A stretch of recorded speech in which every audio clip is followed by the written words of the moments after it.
നമസ്കാരം. ആദ്യം പ്രധാന വാർത്തകൾ. കൊട്ടാരക്കര സംഭവത്തിൽ കുത്തേറ്റ ബിനുവിന്റെ മൊഴി പുറത്ത്. തലേ ദിവസം മുതൽ തന്നെ സന്ദീപ് അസാധാരണമായി പെരുമാറിയെന്ന് ബിനു. സന്ദീപ് എന്ന് പറയുന്ന ആളെ വീട്ടിന്റെ ഭാഗത്ത് നിന്ന് ഒറ്റയ്ക്ക് സംസാരിക്കുകയും അവിടെ നിന്ന് പോലീസുകാരെയൊക്കെ ഫോൺ ചെയ്യുന്നുണ്ട്, കൺട്രോൾ റൂമിലോട്ടൊക്കെ വിളിക്കുന്നുണ്ട്. കമ്പം പിടിച്ചോണ്ട് നിൽക്കുക. പോലീസ് രാത്രി ഈ കമ്പ് കളയാൻ പറഞ്ഞു, എന്നിട്ട് ആരും കളഞ്ഞില്ല. നിങ്ങളെ ആരൊക്കെ കൊല്ലാൻ വരുന്നുണ്ടോ, നിങ്ങളെ ഞാൻ വീഡിയോ എടുത്തിട്ടുണ്ടോ, നിങ്ങളെ എന്തൊക്കെ ചെയ്യുമെന്നൊക്കെ ഏതാണ്ടൊക്കെ ഒത്തിരി പറയാം.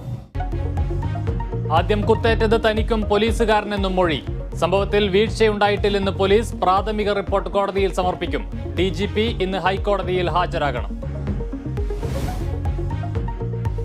ഡോക്ടർ വന്ദനയുടെ കൊലപാതകത്തിൽ പ്രതിഷേധം കനക്കുന്നു. സംസ്ഥാനത്ത് ഡോക്ടർമാർ നടത്തിവന്ന സമരം ഇന്നും തുടരും. ചർച്ചയ്ക്ക് ക്ഷണിച്ച് മുഖ്യമന്ത്രി. വന്ദനയുടെ സംസ്കാര ചടങ്ങുകൾ ഉച്ചയോടെ.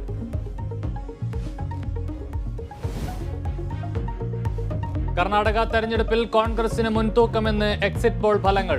തൂക്കുസഭയ്ക്ക് സാധ്യത. 140 സീറ്റിൽ കുറയില്ലെന്ന് ഉറപ്പിച്ച് കോൺഗ്രസ്. എക്സിറ്റ് പോൾ പ്രവചനങ്ങൾ തള്ളി BJP.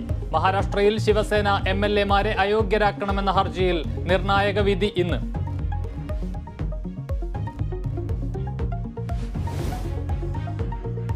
ഇമ്രാൻഖാന്റെ അറസ്റ്റിന് പിന്നാലെ പാകിസ്ഥാനിൽ പ്രക്ഷോഭം രൂക്ഷം. പ്രധാനമന്ത്രി ഷഹബാസ് ഷെരീഫിന്റെ വീടിന് നേരെ ആക്രമണം. പോലീസ് എയ്ഡ് പോസ്റ്റ് അക്രമികൾ കത്തിച്ചു. അൽ ഖാദിർ ട്രസ്റ്റ് കേസിൽ ഇമ്രാൻഖാനെതിരായ തെളിവുകൾ ശക്തമെന്ന് ഷഹബാസ് ഷെരീഫ്.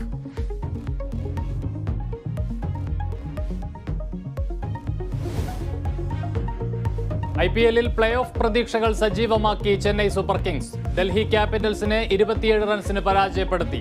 തോൽവിയോടെ ഡൽഹിയുടെ പ്ലേ ഓഫ് സാധ്യതകൾ മങ്ങി. രാജസ്ഥാനും കൊൽക്കത്തയ്ക്കും ഇന്ന് നിർണായകം.